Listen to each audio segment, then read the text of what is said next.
It is hard to believe it is December 21st and we are hitting episode 67.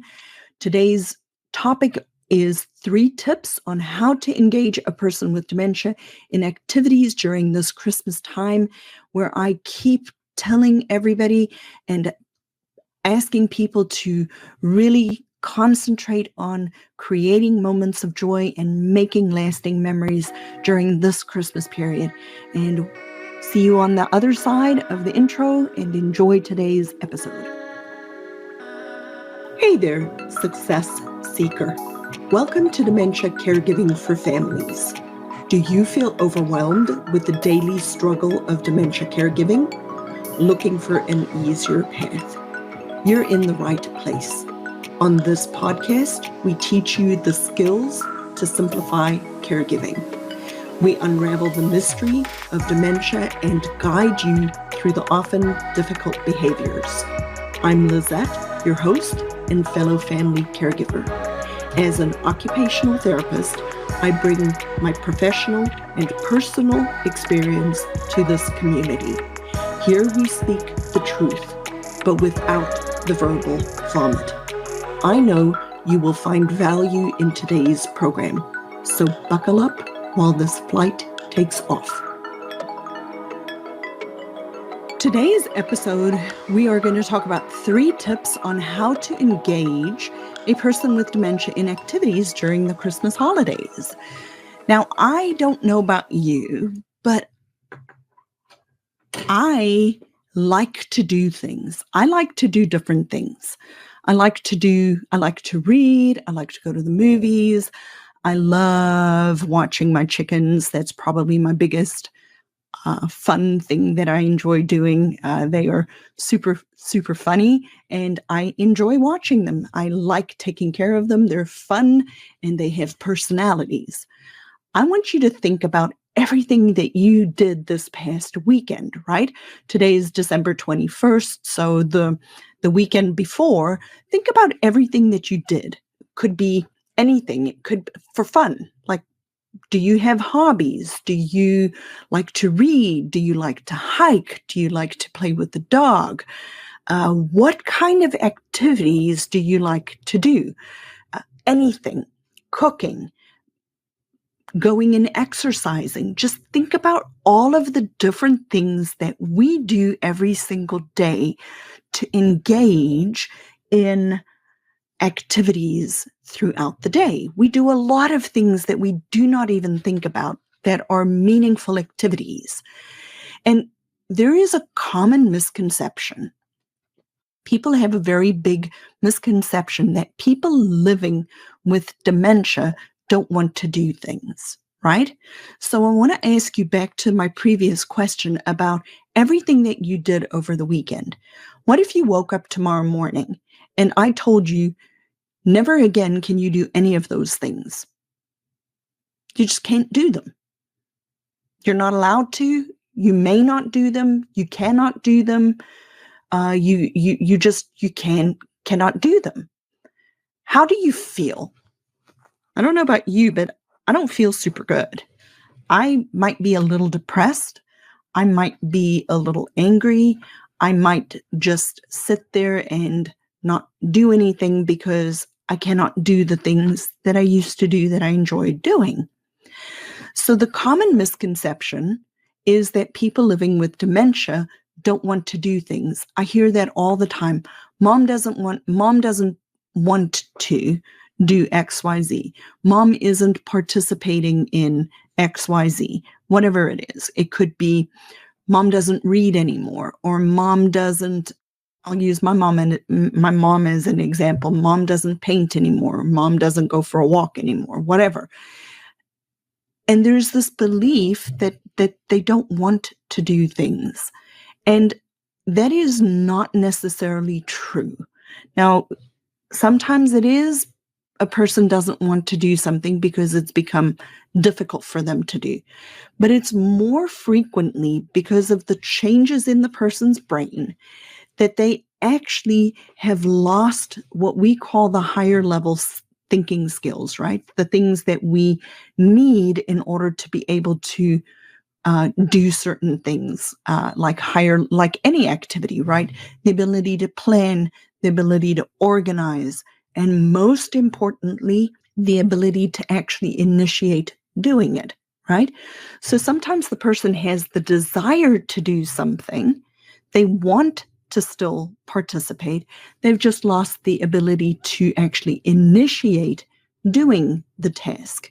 They cannot come up with it on their own that they want to get up and go do something. That's actually a very higher level skill ability that we develop over time as our executive functions develop.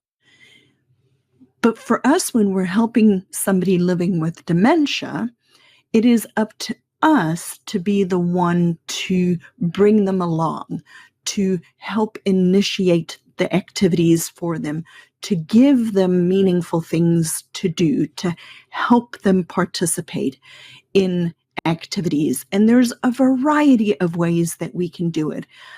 It may not be realistic anymore to expect mom to get up and go set the table, but maybe mom can still help you set the table if you engage with her and do it with her and kind of model to her what it is that she needs to do. So you do it together, right? You walk alongside her.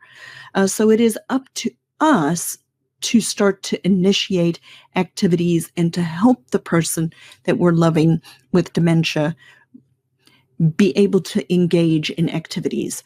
So how do we do this, right? A few ways that we can do this. The first thing I want you to realize is it is up to me to control the environment. What do I mean by that?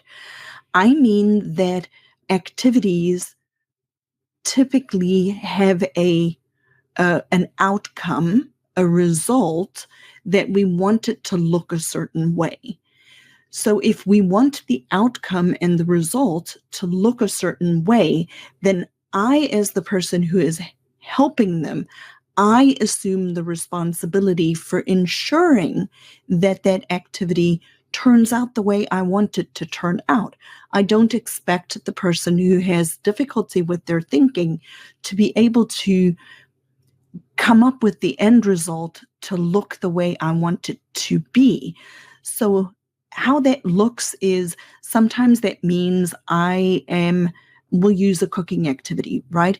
I may have somebody who is further along in their dementia caregiving journey, and I'm not going to give them a recipe and say, here, follow this recipe and make the apple pie. But I might be the person who is there with them and saying, here, mom, throw this in that and let's mix it. So I've taken the decision making away and I just have them do the particular step or the task at that moment in time. And so I'm quality control. I'm the one that makes it failure free, but I'm facilitating and I'm helping that person be able to still engage in an activity. I'll use a very common activity as an example.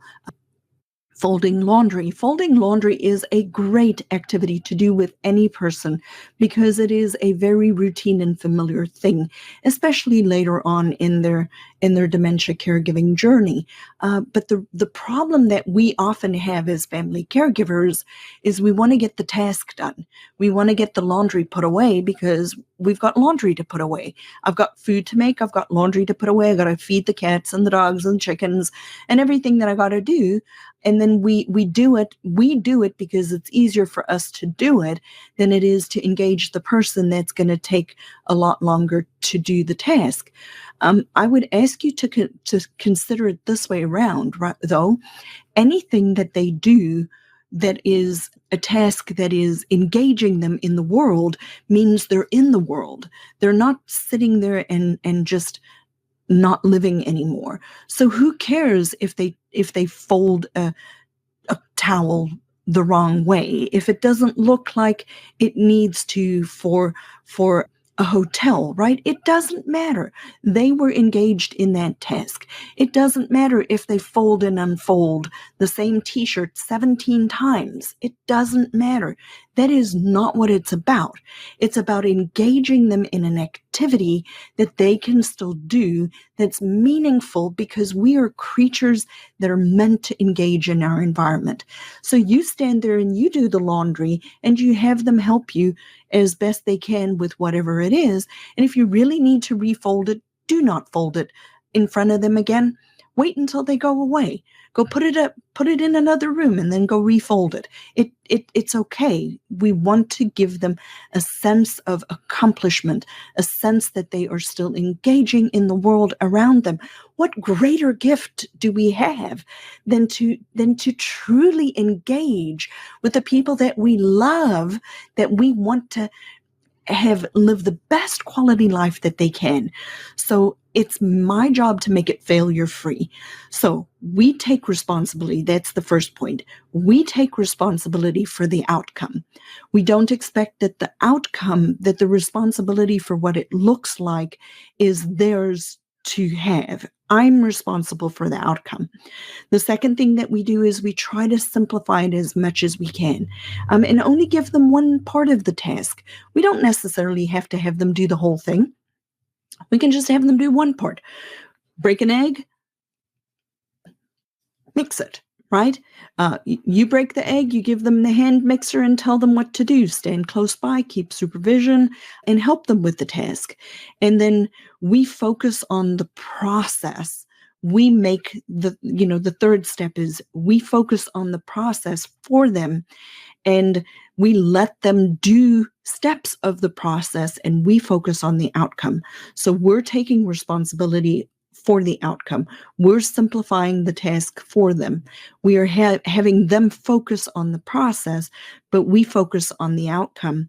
And then the last thing I want us to consider today is really looking at the environment and making it as a supportive as possible for them, because the purpose isn't necessarily the outcome of the activity. The purpose is the engagement in the activity.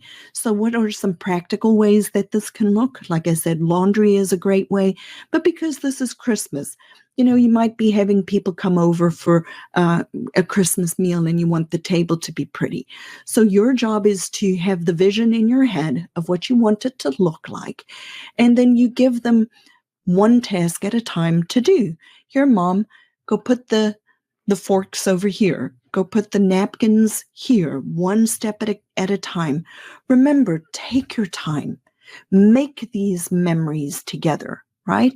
What's another activity that we can do around the Christmas time, right? We can sing carols, right? How to engage them. The end parts of our life, we like to do repetitive things. So singing is actually a great activity to engage the person with dementia in. Singing hymns and psalms and Christmas songs, Joy to the World, anything like that. And it doesn't matter if the words are wrong, just enjoy it. Have fun with it. So yet again, remember that people living with dementia frequently do not lose the desire to still be actively engaged in things. They have just lost the ability to necessarily do it by themselves. So the last thing I want to talk about really, and this is a great one, is consider the difference between art and craft, right? What is the difference between an art and a craft? Well, a craft has an end outcome that looks the way an example does. All of the things that you make all look the same. Those are crafts. Crafts become very hard for people living with dementia, especially if the goal or the impetus is on them to create the outcome to look like the example, right? Because they cannot do that anymore. If I want to make it failure-free for them and I want them to participate in a craft, I'm the one that's taking responsibility for the outcome, and I'm assisting, not taking away, but assisting to help them make it look as close as possible to the example. What is an art? Art is what I make. Art is whatever I make. And so sometimes when we're later on in the journey, give somebody a piece of paper and, crayons or paint or whatever, and just let them make art. Art can be whatever they make, and it doesn't need to be anything specific. Just engaging a person in meaningful activities during the Christmas holiday will give you so many benefits. One of the benefits is it creates memories for you, the person who is helping them. And I want you to create joyful memories. I don't want us to focus on the doom and gloom and woe is me. I want us to focus on the what is that we have right now. We still have right now. You still have the ability to create these memories with the person that you love. All too soon, this part of the journey will be over, and then all you will have remaining are the memories. Whenever I talk to people who have helped somebody living with dementia, they always tell me, as difficult as it was to go through this process and watch the person change, the thing that they don't regret afterwards is taking the time during the process to make these memories. So I beg of you, create these opportunities. These are opportunities that you, as the primary person helping them, can create to engage them in activities during this Christmas time. So I know that this has been super jam-packed with a lot of value for you. I thank you for being here today. If this resonates with you, please, I invite you to go to dementiacaregivingmadeeasy.com/apply. You can apply to work with me. I only work with people who are willing to apply and sit down and talk to me about their particular needs, because I am very specific with who I work with. I want this to be a win-win for everybody, and not everybody is the right person for me to work with. But if you do feel like I resonate with you, go to dementiacaregivingmadeeasy.com/apply, and we'll sit down and have a conversation. No pressure, no nothing like that. I just want to make sure that we are a right fit together. So thank you for this. Next episode drops on Christmas Day, and have a happy, happy, Merry Christmas, and I will see you next week. Another jam-packed episode full of value to help you as a family caregiver of somebody living with dementia, so that we can have the best quality of life as possible. We looked at a common misconception today, that people living with dementia do not want to do things. And we talked a little bit about the fact that they lose the ability to initiate their own activities. Thank you for joining me today. If this episode resonated with you, I invite you to subscribe to this podcast. Please, please, please share this with your family members. This podcast is for family caregivers. I want to help families who are struggling with helping somebody living with dementia. So like and subscribe to this YouTube channel, and please throw me, if you haven't yet, put me a review in Apple Podcasts. I read them every single week. I'm super excited to serve you, and like and subscribe to this podcast, and I will see you on Christmas Day.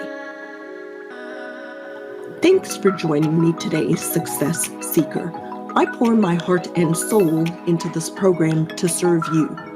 You can serve me by leaving a review on Apple Podcasts, and join our free Facebook group, Dementia Caregiving for Families. It's a positive and proactive space to navigate dementia caregiving together. Get practical tools and find support, but without the verbal vomit. Be a part of our community, where we seek to find peace of mind and ease despite a dementia diagnosis. So join today, and see you next time as our flight takes off.